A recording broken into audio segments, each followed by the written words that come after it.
when we talk about weight, it's very important for us to look at body mass index, and there are different categories of BMI, and your BMI is calculated using your weight in kilograms divided by square of height in meters.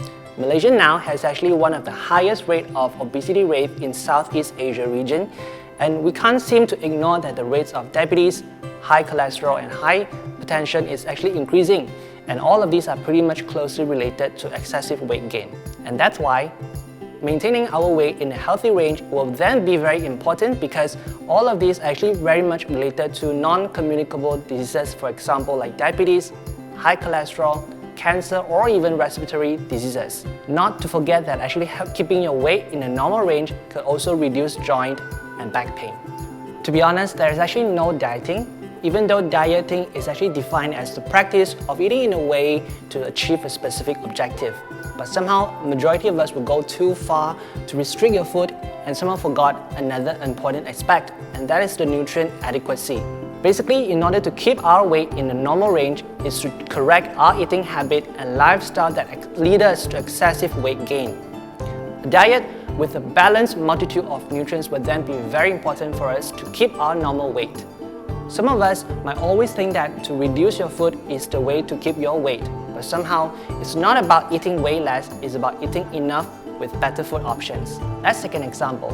Some of us might actually want to grab a burger for lunch, but somehow the burger like this might not be packed with enough nutrition and somehow very high in calories. What I would suggest is maybe we can just go and grab a sandwich. It can be egg sandwich, it can be chicken sandwich or tuna sandwich with vegetables inside, and that is actually very packed with nutrients. Or another option that I can give off is a bowl of curry noodles like this is actually very high in calories and high in fat intake. So sometimes if you want to switch it up for a clear noodle soup like this, even though it's very packed in nutrients, but it's actually very high in nutrients and low in fat. Actually, we can use a Malaysian healthy plate to guide us. So for example, we have a plate with us today. This plate is actually a Malaysian healthy plate that could guide us in terms of eating healthily, and it's based on quarter, half concept. First thing we could do is to fill quarter of the plate with actually grains. For example, it could be cereals, it could be rice, it could be noodles or even tubers. But make sure that half of the grain should be whole grains. Second of all is to fill the plate with protein. It could be something like eggs, poultry or lean meat or even legumes. And then fill half of the plate with vegetables and fruit. The vegetables and fruits are actually pretty much high in fibers that could improve your satiety. When we have the meal together with us, have a glass of water or unsweetened beverage. It could actually reduce your hunger as well, and then preventing us from consuming too much calories in a meal. Last but not least, when we implement this plate, is to always reduce the usage of sauces and condiments which is high in salt, fat and sugar. Second tips that I can share with you in order to reduce your weight or maintain your weight is to reduce simple sugar intake. A lot of us might consume too much sugar, and in the long run that could lead to excessive weight gain or even diabetes. What we could do is to always make sure that your diet is low in sugar, because diet which is very high in sugar is having a very low diet quality, and that is a lack of vitamins and minerals.